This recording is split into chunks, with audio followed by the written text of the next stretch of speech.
Wow, this exactly matched the first class. We got 14 minutes left, and that's exactly how much time I had left with the first class. To just quickly remind you of the topics that we've done in the class so far.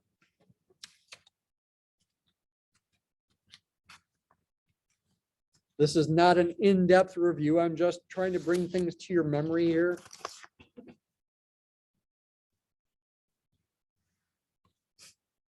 We started with reviewing chapters 5 and 6, which included properties of integrals,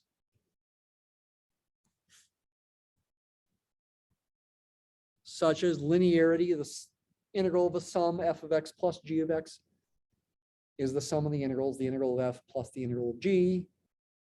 Constants can be brought out in front. There's also the interval property that, for example, the integral of a function from a to b is the integral from a to c plus the integral from c to b. And that even works. I mean, usually c is between a and b when you write that, but it even works if it's not. Though you have to interpret the meaning of the integral differently if it's not. And yeah, there is the signed area interpretation. There's also the fundamental theorem of calculus. Both the first version in chapter 5 to evaluate integrals. Chapter 5, and also in chapter 6, there's the second version to differentiate integrals. When the variable is in the upper limit of the integral.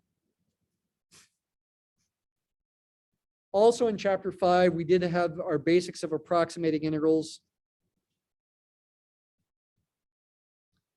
with the basic rules, which are left, right, and trap. Not light, but left, right, and trap.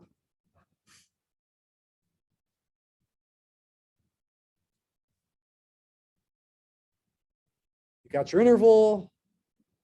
You partition it into n pieces, figure out the endpoints, each of width delta x or delta t. Left-hand rule, you use the left endpoint to figure out the heights of the rectangles and multiply those heights by delta t to find the areas of the rectangles, add them all up. Right, you use the right endpoints. Trap, you average the two. Later in chapter 7, we got into the midpoint rule and Simpson's rule, which you should also know. I'll remind you of here in a minute. There was also the idea of average value. All this stuff showed up on the mini exam. You remember taking the mini exam 3 weeks ago? Is that what it was? Average value. There's techniques of integration. Chapter 7, substitution, including the fact that you should change the limits of integration. And I want to see that change. Change the limits of integration when you do a definite integral.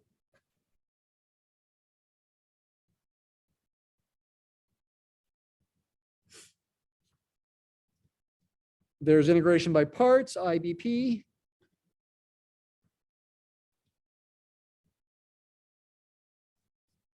And if you do a definite integral for integration by parts, you do not change the limits of integration, but you do want to make sure your variable is still x, still the same as the starting variable. Various trigonometric identities are helpful at various points.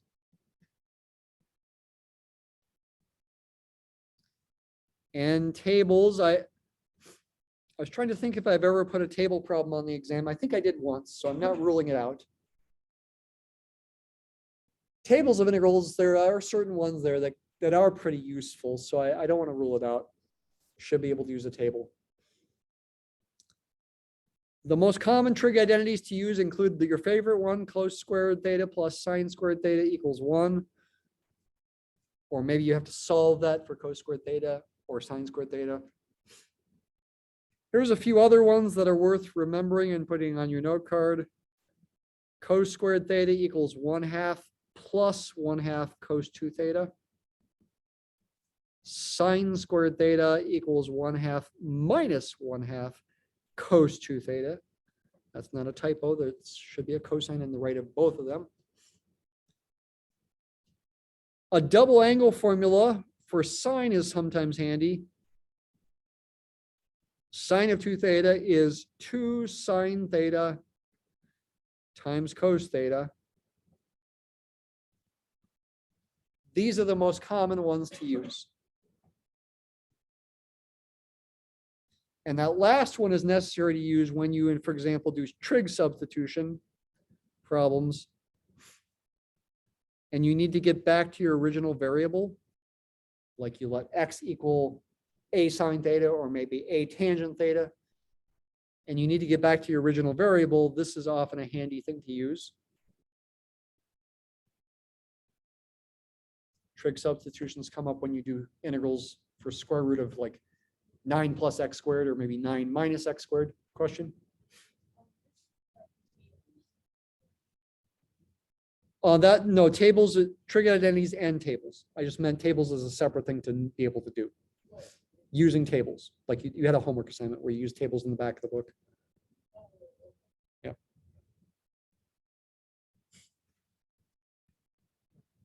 Mm-hmm. Yeah, you don't have to copy formulas from the table. Partial fractions, including some other things that come up when you do partial fractions, like long division of polynomials.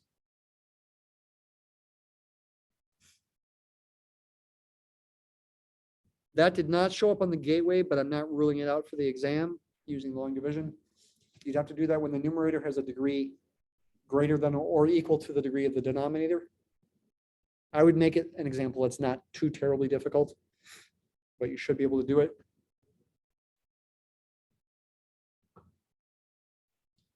Even if you pass the gateway, you should practice these things. I mean, on the gateway, you did not have any trig substitutions or long division, but you should practice those. I do not, on the video, I do a trig substitution. I do not do a partial fractions example, but on the video prepping you for the gateway, there was a partial fraction exam or problem. Of course, in all this, there's memorized integrals.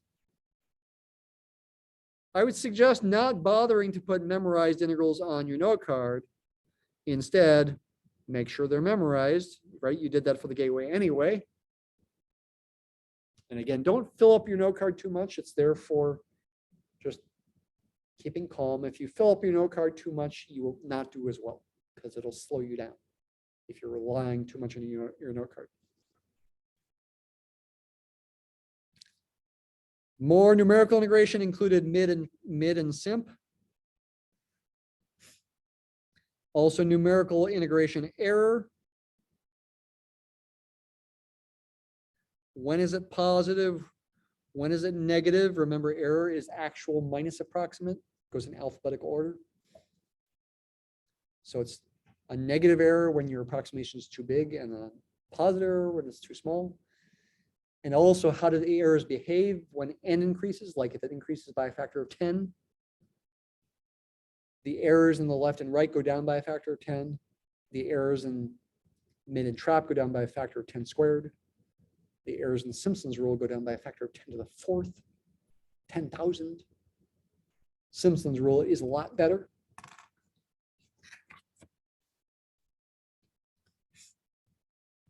Improper integrals was another topic. Computing them to see if they converge or diverge. Also being able to use the comparison test for a proof. The very last problem from the video is a proof. And then our final applications recently. Well, there's parametric curves. I forgot to mention that. Speed and distance. I will not put any questions related to vectors on the test. In the video I made yesterday, I did briefly talk about vectors. But since we've only talked about vectors for like 10 or 15 minutes, I won't ask you about vectors on your test. But you should be able to draw a parametric curve. You should be able to compute the speed function, square root of, remember, f prime squared plus g prime squared. And know the distance is the integral of the speed. And even be able to do the integral if it's not too complicated. I do an example in the video. And yeah, our last couple applications are the probability, area, and volume. And with the volume, we include the volumes of revolution, where the cross sections are either disks or washers. And by disk, I mean essentially a circle in the inside of a circle. Or given cross sections, which are typically either squares, or in the video I made yesterday, it's a semicircle example, or even maybe equilateral triangle, which I have not done an example of. And for an equilateral triangle, if that's what the cross section is, you'd have to think about it with the Pythagorean theorem, draw another right triangle in here to help you figure out the height if you know the base. Maybe I'll see, there should be some homework, some problems in the book where you could practice that, and maybe I can find a video. Question?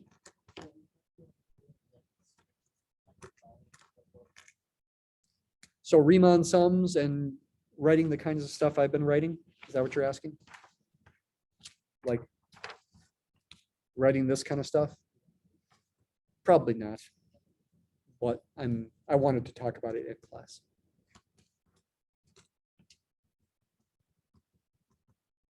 Yeah, the Riemann Riemann sum stuff. It's a worthwhile exercise for two reasons. One is that it sort of justifies defining the volume in this way, and that's what we're really doing. We're really defining the volume in this way.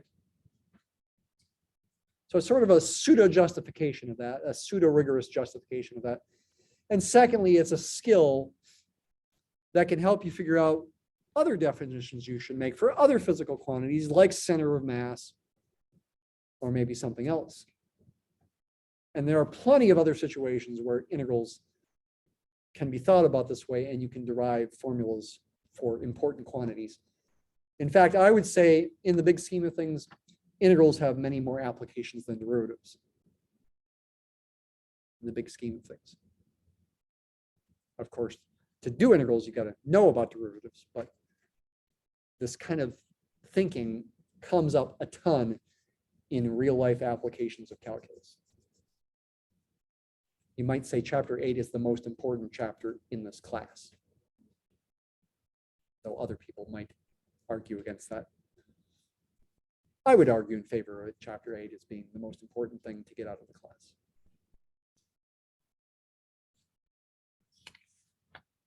And we'll continue chapter 8 after a spring break as well. Anyway, no more questions?